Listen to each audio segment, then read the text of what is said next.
What's up, people? It's your girl Adeola. So the big news this week is the Australian peace negotiator Stephen Davis, who named some sponsors of Boko Haram. Hey whoa! The man went to Nigeria on his own accord to help negotiate with Boko Haram to release the kidnapped girls, the Chibok girls, and he spent 4 months in Nigeria negotiating. Now, the first name that he gave is that of a former governor of Borno State, Modu Gege. And then he mentioned the former chief of army staff, that's Lieutenant General Ihejirika Gege. The man also said that there's a senior CBN official who currently works in the bank's currency operations division. Now that's the person that is actually handling the transactions in terms of transferring money to Boko Haram. Unfortunately, he didn't give a name of this CBN official, but he left a hint that this CBN official is also an uncle to 3 of those that were arrested in connection with Yoyon bombing in Abuja. Some people have been saying, thank God, Joe, finally they are mentioning names. Boko Haram is about to end. Other people are saying, haba, this cannot be true. What evidence can this man give? How can he mention Ihejirika? Hey, the man who fought against Boko Haram. See, me, I'm just, telling you what people are saying. You guys know that I'm very gentle. I don't know anything anyway. The only thing I can do is to take a closer look at the people that the man mentioned. First of all, he mentioned the former governor of Borno, that is Modu 3 times senator, 2 times governor, only one man.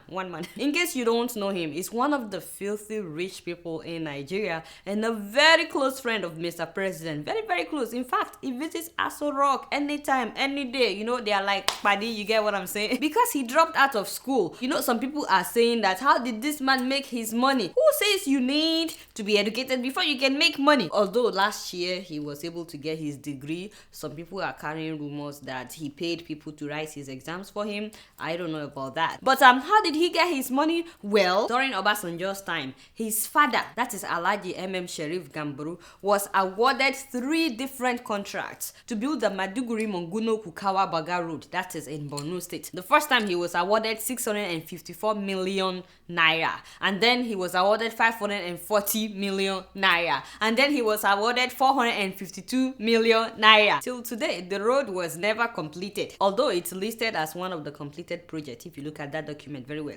But of course, the man was paid. And don't forget that the name of his company is Sharif Gamburu and Sons Limited. So the sons also got paid, and that is how our former governor started making his money. Sure, you get it. Also, because of the connection of his father, Mr. Sharif, that is the former governor, was able to get a 3 billion naira contract during Abacha's time to import military equipment for Abacha. You guys know that people like to talk, and people have been talking. They are saying that out of the 3 billion naira that he collected, that he spent maybe about 200 or 300 million, that the rest he pocket time. You get what I'm saying? It's not me. That is what people are saying. By the way, he was 28 years old at that time. 28 when Mr. Sharif became governor of Borno State for 8 years. The only thing he did was to build a primary school, and that primary school was built in the last year of his 8th year. You get what I'm saying? It's a boarding primary school, and the school has been deserted because not many parents would want to put their children, their little kids, in boarding school. And the man got paid about 1 trillion naira federal statutory allocation. That is the money that the federal government sends every month for each governor to develop their state. Sometimes they pay these states around 8 billion naira, 12 billion naira. But let's just assume that the man was getting 8 billion every month. In a year, that is about 96 billion naira. And he was there for 8 years. So that's about 1 trillion naira. Money that he was supposed to use to develop his state too. At that time, he was the one controlling all the state and local government allocations. You see what I'm saying, you see? And don't forget that he had a group of thugs that were working for him. He named them ECOMOG. This is not the ECOMOG that you know. This is not the Economic Community of West Africa. No, these are just his own thugs. Like how Peter Odili funded MEND. Many people believe that this group of thugs is actually the one that later became Boko Haram. It's not me. Just what people are saying. And then in 2010, the man started his own airline. He called it Skybird. He has planes flying around the world allegedly bringing in arms and ammunition, and no one can say anything because money is talking. All these things that I'm telling you, by the way, Mr. President knows. He knows all these things, and he's not the only one. General Buhari knows about these things. Former Governor Tinubu knows about it. Akande knows. Lai Mohammed knows. Yet Mr. President hangs out with this man every so often. The word on the street is that Mr. President needs to be on his good side in order for him to win northern votes in 2015. You get what I'm saying? By the way, pray for me. As I'm investigating all these things and telling you guys, you need to keep praying for me. Now, the former chief of army staff, that is Lieutenant General Azubike Ihejirika.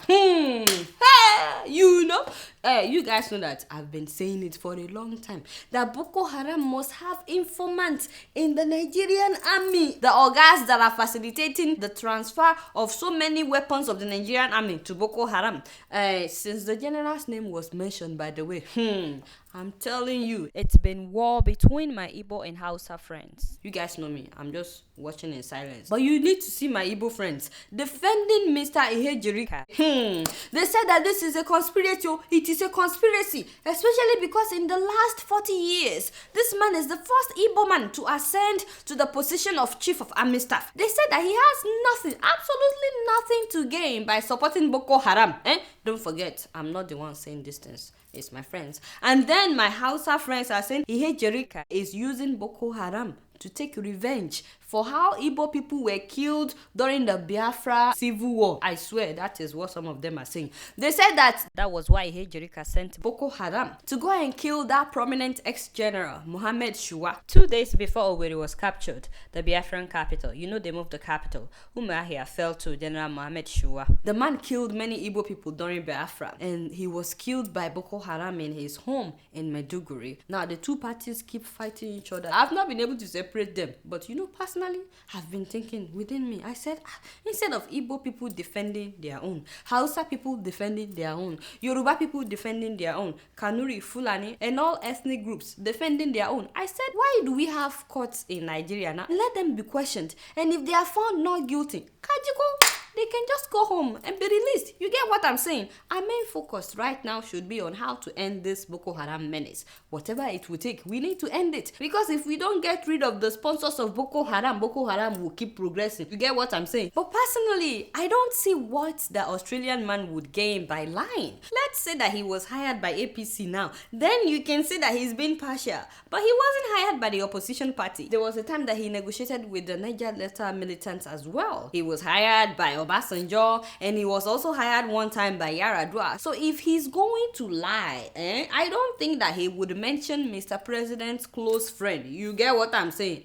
Or that he would mention an army officer that is also from the south, just like Mr. President is from the south, although he's from the southeast and the president is from the south. On top of that, you guys know that now he's running for governorship in Abia State under PDP. That is the president's party. I'm really hoping though that the presidency wouldn't dismiss this like so many other cases in Nigeria. Let them be proven guilty or not guilty by the court of law. If the presidency ignores this, then you all know, like we've been saying for a long time, that which means that the snake has hand inside the snake has, you understand? Don't forget that in August of 2012, Mr. President said that Boko Haram members are our siblings, and you cannot send the army to wipe out your family.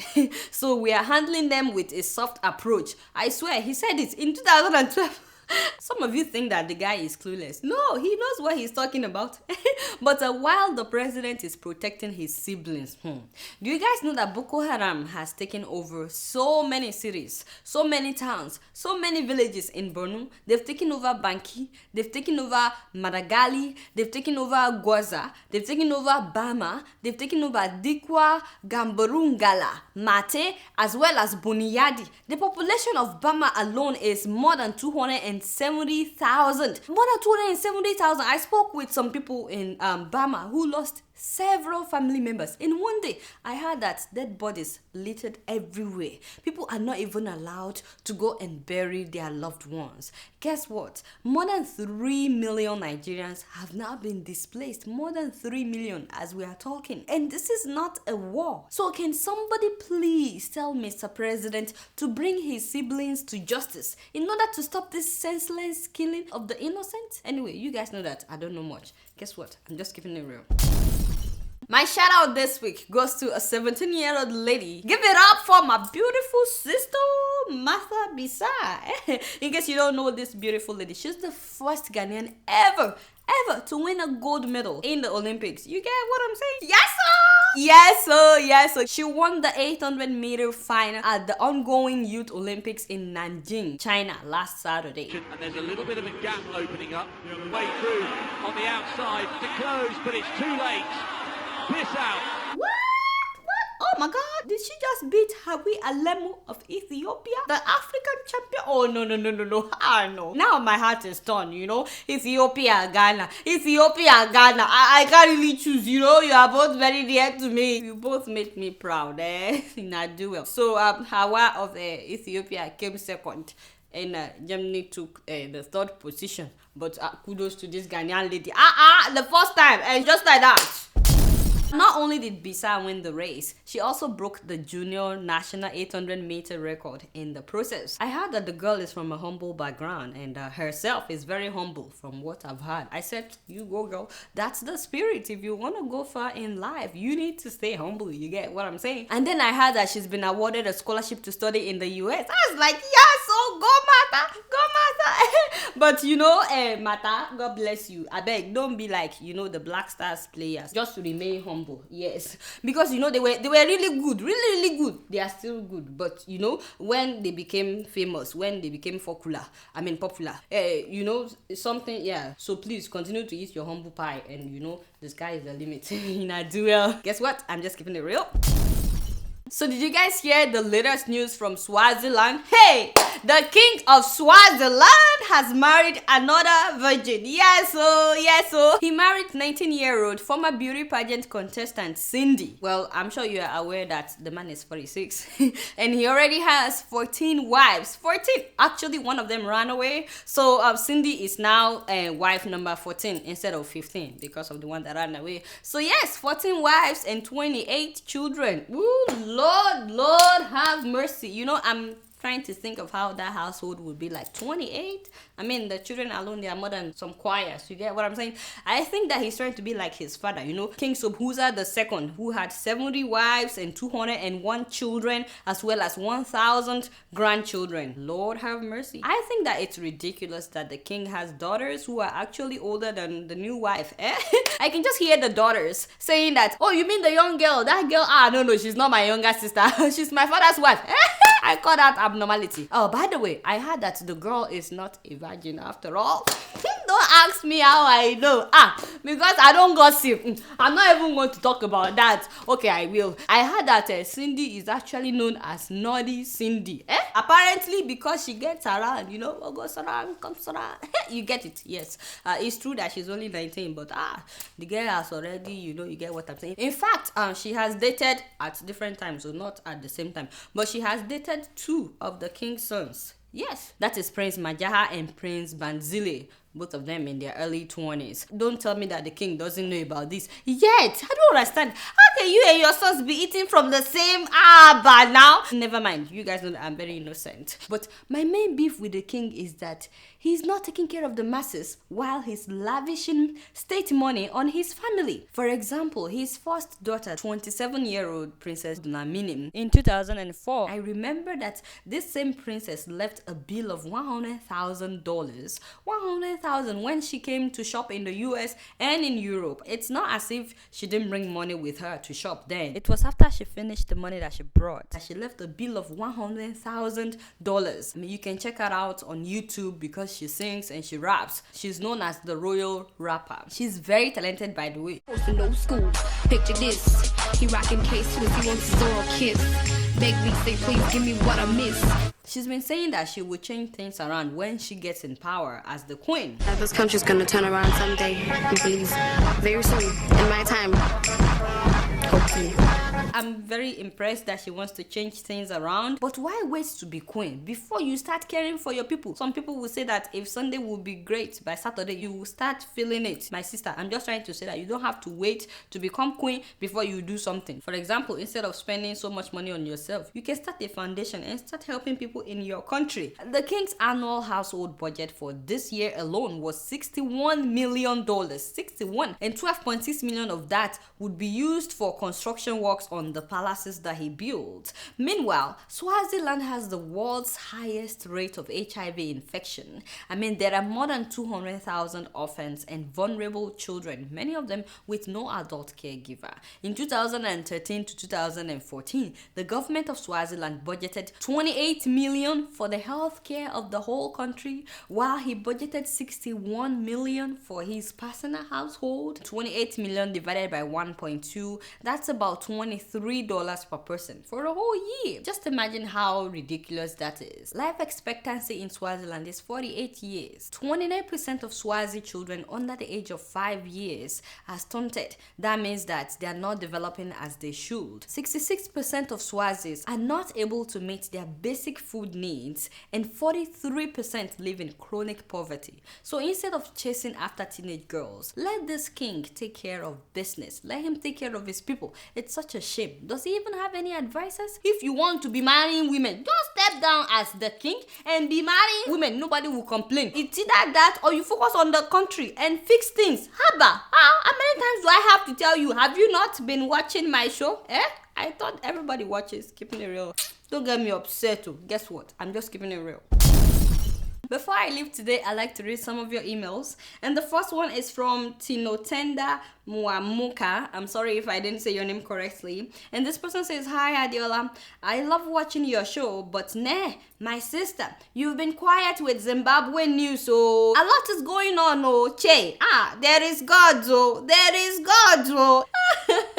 Thank you so much. I am so sorry. It's not deliberate that I've not talked about Zimbabwe, and I will talk about Zimbabwe next week. But send me stories. If you've heard of anything, please send me stories and I'll be so glad to talk about it. Thank you so much. Our next email is from Colinzo from China, and this person says, "Hi Adeola, I already have the feeling that you only read emails from Nigerians." Oh, that is not true. I read emails from anybody and everybody. In fact, I'm always excited when people tell me where they are from and it's not Nigeria, because I'm like, oh my god, other people are watching apart from Nigerians. He says, "I'm from Cameroon." Okay, go Cameroon. Africa has a lot of churches and people go to church almost every day. People pray all the time. Africa is also the richest continent in terms of natural resources. Now, why is it that most negative things are still linked to Africa? Africa is the victim of HIV/AIDS. Africa is equally a victim of Ebola. Poverty and corruption is alarming in Africa. Civil wars and terrorism are killing people in Africa. At times, I look to the east, the west, the north, and I shout out, "God of justice, where are you?" My brother, you are absolutely right. Personally, I think we are still where we are because of the mentality of the people. I think if the people decide that enough is enough, if only the people know the power that they have, and if they exercise that power, I think that there will be a change. The only reason our officials are getting away with corruption is because we let them. But hey, what do I know? The next email is from Olariwaju Leke, and this person says, "Hi Adeola, I love your show, but your report on Gaza conflict is so biased. You reported the issue like Al Jazeera. It's unfair. But then I don't know anything. I'm just keeping it real." Actually, you know a lot, and thank you so much for sending this email. You're not the only one that sent the email, by the way. I got email from a lot of people saying that I was biased in my report on Gaza. I'm so sorry. I wasn't trying to side with any country. It's just that I was focusing more on the fact that a lot of civilians, mostly children, had been killed in Palestine. I'm glad that now there's a ceasefire. Unfortunately, more than 2,000 people died in Palestine before that ceasefire, and so many of them were children. Hamas also has its own blame. They've used women, they've used children as shield. I just want to make sure that we don't forget the fact that so many children had been killed while the war was going on. Alright, that's all the time that I have for emails today. Please keep sending your emails to adeola.keepingitreal@gmail.com. Alright, y'all, it's been real, and I'm keeping it real right up in here. Until next week, I'm gonna see y'all later. Peace out.